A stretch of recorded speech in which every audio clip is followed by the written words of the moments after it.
Hello dear viewers, once again in the Abu Bakr Yendan channel, salute and appreciation. In this video, we will talk about the discovery of the New World by the traveler Columbus. Christopher Columbus was an Italian explorer and colonizer who completed 4 voyages across the Atlantic Ocean that opened the New World for conquest and permanent European colonization of the Americas. In 1492, the Italian explorer Christopher Columbus led 4 Spanish-funded expeditions across the maritime Atlantic that led to the exploration of American continents that were largely unknown to Europeans and that are outside the political and economic system of the ancient world: Asia, Africa, and Europe. These 4 trips were considered the beginning of the Spanish colonization of the Americas, northern and southern. As everyone knows through books, references, and sources, the Italian traveler Christopher Columbus is the first to discover the New World, now called America. But is there another story? عن القصة التي درسناها في مدارسنا عن اكتشاف أمريكا. القصة تذكر أن الإسبان أرادوا أن يجلبوا التوابل من الهند، لأن التوابل كانت غالية جدا في أوروبا. لذلك قرر الإسبان عام 1492 إرسال بحار إيطالي اسمه كريستوفر كولومبوس ليبحر إلى الغرب لكي يصل للهند عن طريق معاكسة، قبل أن يتفاجأ بوصوله إلى اليابسة التي اعتقد بأنها جزر الهند أو جزر آسيوية، ولهذا سمى السكان هناك بالهنود، لأنه اعتقد أنه وصل للهند، ولكنه وجد أن لونهم مائل للحمرة، لذلك سموا بالهنود الحمر. المهم، كولومبوس لم يعرف أنه وصل إلى قارة جديدة، حتى أدرك ذلك بعد سنوات بحار آخر اسمه أميريكو فاسبوتشي، ولذلك سميت القارة بأمريكا نسبة لهذا البحار. انتهت حلقة هراء، فلقد كان كولومبوس يعلم علم اليقين بوجود العالم الجديد قبل إبحاره إلى هناك، بل كان يعلم أيضا بوجود المسلمين هناك، فلقد أبحر كولومبوس إلى أمريكا بتكليف شخصي من الملك. أمر الإبحار ليد كولومبوس في غرفة من غرف قصر الحمراء في غرناطة، ولقد زرت هذه الغرفة في قصر الحمراء في غرناطة، ورأيت كيف أن الإسبان صنعوا من هذه الغرفة معلما سياحيا. إذن فما هي الدلائل التي تثبت اكتشاف المسلمين لأمريكا؟ سنحاول هنا أن نذكر بعضها. علاقة المسلمين باكتشاف أمريكا ترجع إلى وقت مبكر جدا، وبالتحديد إلى القرن الأول الهجري. القرن الأول الهجري، الإمام عامر الشعبي الذي ولد في عام 21 للهجرة، أي في زمن الفاروق عمر بن الخطاب رضي الله عنه وأرضاه. الإمام الشعبي قال شيئا عجيبا ورد في كتاب الحث على التجارة والصناعة والعمل لأبي بكر الخلال، حيث قال الإمام الشعبي: إن لله عز وجل عبادا من وراء الأندلس كما بيننا وبين الأندلس، ما يرون أن الله تعالى عصاه مخلوق، رضرادهم الدر والياقوت، جبالهم الذهب والفضة، لا يحرثون ولا يزرعون ولا يعملون عملا، لهم شجر على أبوابهم لها ثمر هي طعامهم، وشجر لها أوراق عراض هي لباسهم. يدرك من أول وهلة أنها وصف دقيق للهنود الحمر. فالمعلوم أن الأمريكيتين غنيتين بالذهب والفضة، وهناك حضارات في تلك البلاد بنت أبنيتها من الذهب والفضة. والمعروف أن القارة الأمريكية وخاصة الأمريكية الجنوبية مشهورة بالفواكه والثمار المتنوعة والمنتشرة في تلك البلاد بشكل كبير. حتى طريقة ملابسهم البدائية من أوراق الأشجار التي وصفها الشعبي هي نفس ملابس الهنود الحمر. وتحديد الشعبي للمكان من وراء الأندلس تحديد عجيب، فلا يوجد وراء الأندلس سوى المحيط الأطلسي. ولو قسنا المسافة بين الكوفة التي كان يعيش فيها الإمام الشعبي والأندلس لوجدنا أنها نفس المسافة بين الأندلس وأمريكا، وهي نفس المسافة التي حددها الشعبي. عبادا من وراء الأندلس كما بيننا وبين الأندلس. وحتى اختياره للأندلس له دلالة عجيبة، فقد انطلقت أولى الرحلات الاستكشافية الإسلامية من الأندلس بالتحديد. إذن فقد كان المسلمون، أو بعض المسلمين على الأقل، يعلمون بأن هناك أرضا خلف الأندلس. السؤال هنا: كيف علم الإمام الشعبي فيه أن دقة الكلمات العجيبة التي وصف بها الشعبي أولئك البشر المجهولين لم يأتي بها من خياله أو عن طريق الصدفة؟ القرن الأول الهجري أيضا، وبالتحديد عام 63 للهجرة، ورد في كتاب تاريخ الرسل والملوك للطبري، والكامل في التاريخ لابن الأثير، وكتاب البداية والنهاية لابن كثير، وسير أعلام النبلاء للذهبي، ورد أن فارسا عربيا من قريش اسمه عقبة بن نافع رحمه الله، وهو بالمناسبة ابن خالة الفاتح الإسلامي العظيم والصحابي الجليل عمرو بن العاص رضي الله عنه وأرضاه.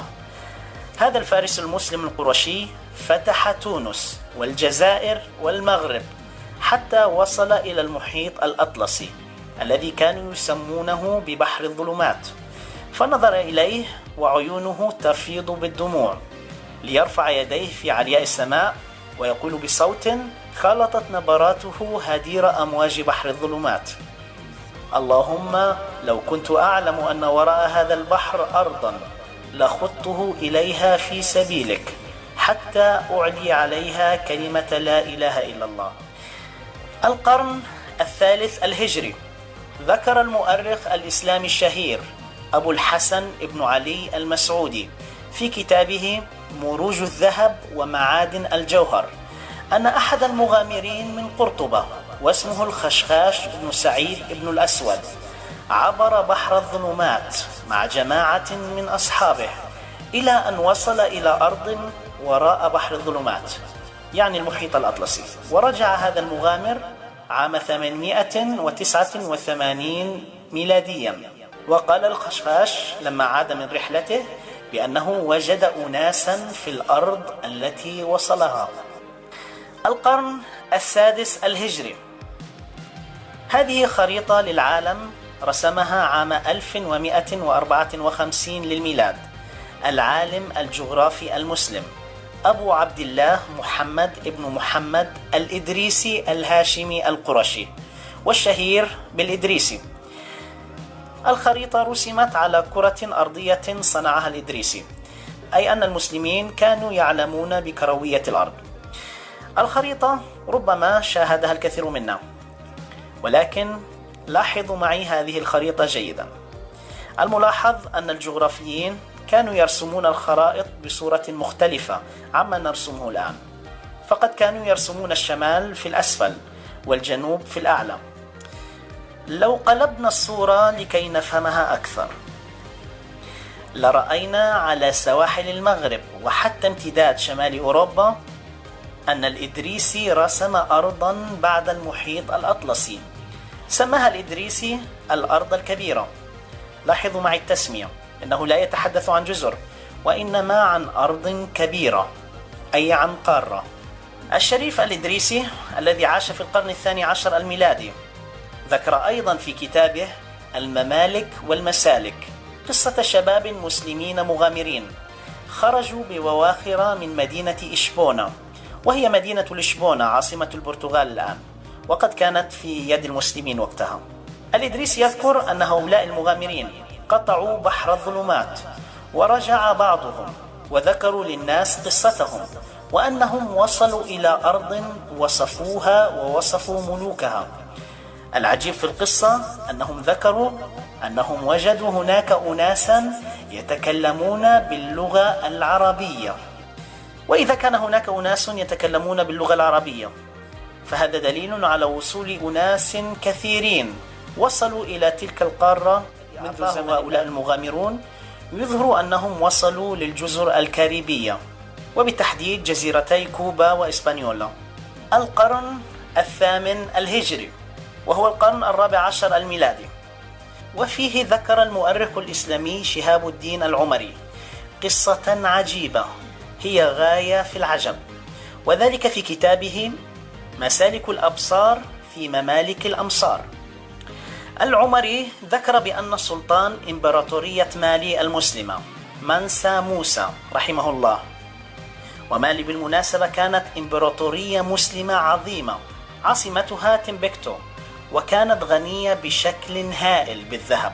العمري ذكر أن منسى موسى لما ذهب للحج عام 1327 للميلاد أخبره بأن أخاه الذي سبقه في الملك أنشأ 200 سفينة وقطع المحيط الأطلسي نحو الضفة الأخرى المجهولة وأنابه عليها في حكم مالي، ولكنه لم يعد بعد ذلك، وبذلك بقي هو في الملك. الإمبراطور أبو بكر تخلى عن العرش عام 1311 حيث قام بتجهيز نحو 200 سفينة بمصاحبة نحو 2000 زورق إضافي، أي أنه سبق رحلة كولومبوس بنحو 200 عام. وقد أكد كريستوفر كولومبوس في مخطوطة كتبها بيده الوجود الأفريقي في القارة الأمريكية، وذكر أن سكان أمريكا الأصليين تعلموا كيفية إشابة وصهر الذهب ومزجه بالمعادن الأخرى.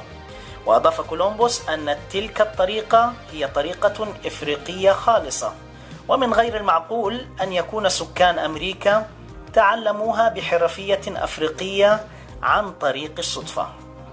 وقد ذكرنا أن قصة مغامرة أبي بكر ذكرها أخوه الأصغر منسى موسى حينما غادر تمبكتو إلى مكة لأداء الحج عام 1324. البروفيسور الأمريكي في الدراسات الأفريقية في جامعة رودجرز الأمريكية إيفان فان سيرتيما ذكر هذه القصة عام 1976، وذلك في كتابه لقد جاءوا قبل كولومبوس They came before Columbus. ودلل البروفيسور فان سيرتيما على قصة الوجود الأفريقي في أمريكا قبل كولومبوس بالأدلة والبراهين التي رصدها في الأمريكيتين.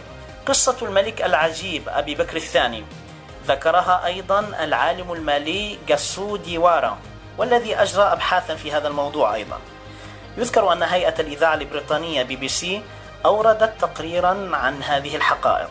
وهناك قبائل هندية إلى يومنا هذا ما زالت تكتب بحروف اللغة المنديكية. عام 1493 كريستوفر كولومبوس نفسه يكتب في مذكراته التالي: إن السكان هنا يلبسون لباسا قطنيا شبيها باللباس الذي تلبسه النساء المسلمات. عام 1564 رسم الفرنسيون خريطة لفلوريدا في أمريكا، وكانت فلوريدا تتبع لفرنسا في ذلك الوقت، فهذا يعني أن هناك مهاجرين هاجروا من تلك المدن قبل 100 أو 200 عام. نستمر في عرض الدلائل. عام 1880 للميلاد المؤرخ المكسيكي الشهير مانويل إيروسكو إيبيرا ذكر في كتابه التاريخ القديم لاحتلال المكسيك يصف أوضاع أمريكا قبل كولومبوس. ورد في كتابه: كانت أمريكا الوسطى والبرازيل. بعد ذلك وفي عام 1920 البروفيسور الأمريكي في جامعة هارفارد كتب كتابا اسماه إفريقيا واكتشاف أمريكا Africa and the Discovery of America. ودلل البروفيسور ليو فينر على كلامه ببراهين زراعية ولغوية وثقافية، وقال بأن قبائل المنديك المسلمين بصفة خاصة انتشروا في وسط وشمال أمريكا، وتزاوجوا مع قبيلتين من قبائل الهنود الحمر وهما إيروكوا والكونكير في شمال أمريكا، وانتشروا كما ذكر فينر في البحر الكاريبي جنوب أمريكا وشمالا حتى وصلوا إلى كندا. Well, viewers, we have listened to the first story and to the second story. In your opinion, who is the real discoverer of America, the New World? We leave you thinking and answering. Thank you for watching. Abu Bakr Jandan Channel.